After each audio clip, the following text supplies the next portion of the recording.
Assalamualaikum warahmatullahi wabarakatuh. Selamat pagi teman-teman, dan selamat pagi juga kepada Bapak dosen selaku dosen mata kuliah pengembangan kurikulum matematika. Dan tak lupa pula saya ucapkan terima kasih pada Bapak dosen kita yang terhormat, yaitu Bapak Junaidi, yang telah memberikan kami kesempatan untuk menyampaikan materi pada video kali ini tentang pelaksanaan kurikulum. Sebelum kita mempresentasikan video kali ini, saya perkenalkan terlebih dahulu anggota dari kelompok kami. Yang pertama ada Rindi Aprilia, saya sendiri. Kemudian dia Eka Nurfitria, M. Aditya Silvatama, dan Ahmad Nur Rozikin. Untuk subbab pertama pada video kali ini, saya persilahkan kepada dia Eka Nurfitria. Assalamualaikum warahmatullahi wabarakatuh. Perkenalkan, nama saya Dia Eka Nurfitria, NIM saya 2051010700011. Di sini saya akan menjelaskan tentang kegiatan administrasi kurikulum dan pelaksanaan kurikulum di tingkat sekolah atau madrasah. Untuk kegiatan administrasi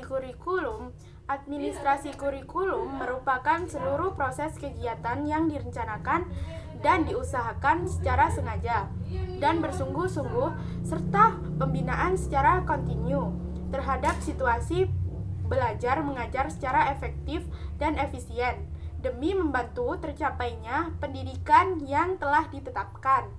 Untuk kegiatan administrasi kurikulum yang terpenting dibagi menjadi 4 hal, yaitu sebagai berikut yang saya sebutkan. Poin pertama yaitu kegiatan yang amat erat kaitannya dengan tugas guru. Untuk poin yang kedua yaitu kegiatan yang erat kaitannya dengan proses belajar mengajar. Untuk poin ketiga yaitu kegiatan yang berhubungan dengan tugas guru, yaitu meliputi 1. Pembagian tugas pengajar dan tugas piket. Untuk yang kedua yaitu pengaturan bimbingan guru terhadap siswa. Untuk poin keempat, kegiatan yang berhubungan dengan proses pelaksanaan belajar mengajar yang meliputi 1. Penyusunan jadwal pelajaran. Yang kedua, penyusunan program berdasarkan satuan waktu tertentu. Untuk yang ketiga yaitu pengisian daftar kemajuan murid. Yang kedua yaitu pelaksanaan kurikulum di tingkat sekolah atau madrasah. Untuk pelaksanaan kurikulum di tingkat sekolah atau madrasah itu sendiri merupakan manajemen pelaksanaan kurikulum di sekolah dan di madrasah. Merupakan bagian dari program peningkatan mutu pendidikan melalui penerapan pola pengelolaan pelaksanaan kurikulum secara nasional. Manajemen pelaksanaan kurikulum di sekolah ataupun madrasah mengatur kegiatan operasional dan hubungan kerja dalam upaya melayani siswa mencapai kompetensi yang sudah ditetapkan.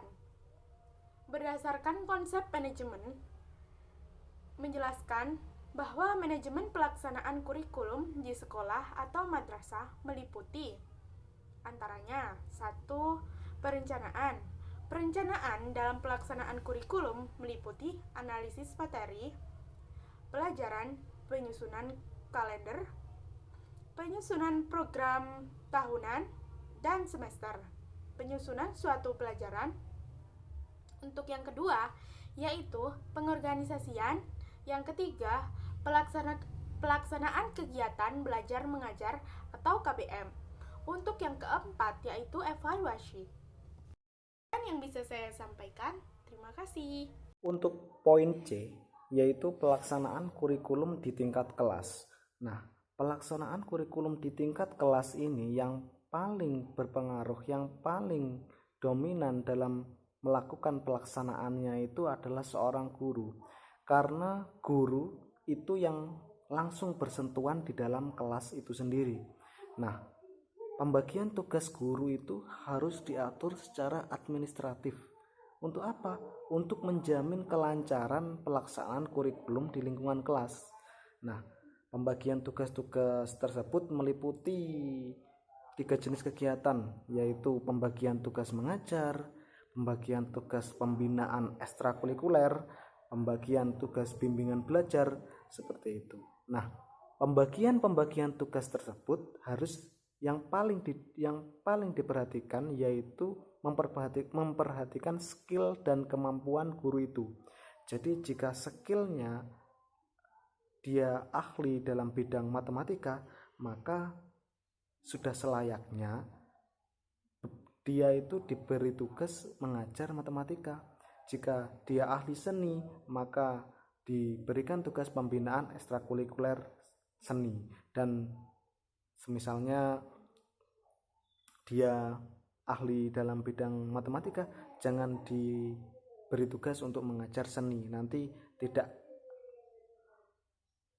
menciptakan kelancaran dalam pelaksanaan kurikulum itu sendiri. Nah, sedangkan komponen-komponen yang harus terdapat dalam proses belajar mengajar itu 1. Bahan pengajaran atau isi pengajaran.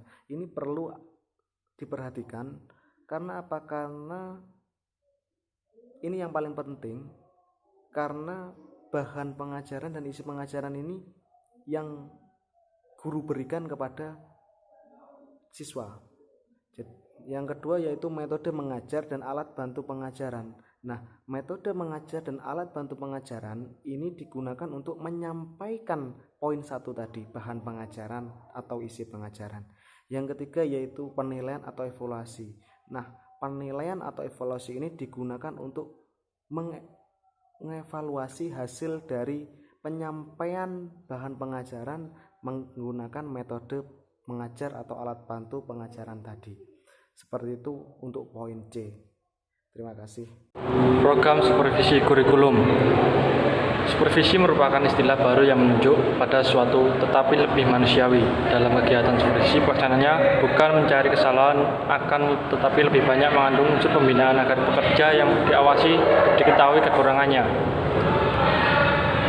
Bukan semata-mata kesalahannya untuk diberitahu bagaimana cara meningkatkannya. Supervisi merupakan aktivitas yang harus dilakukan oleh seorang pemimpin atau supervisor berkaitan dengan peran kepemimpinan yang diembannya dalam rangka menjaga kualitas produk yang dihasilkan lembaga.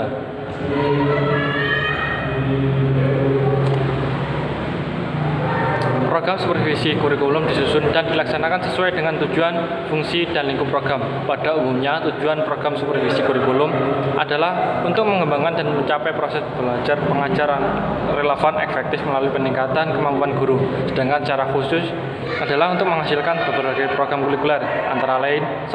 Program pengajaran,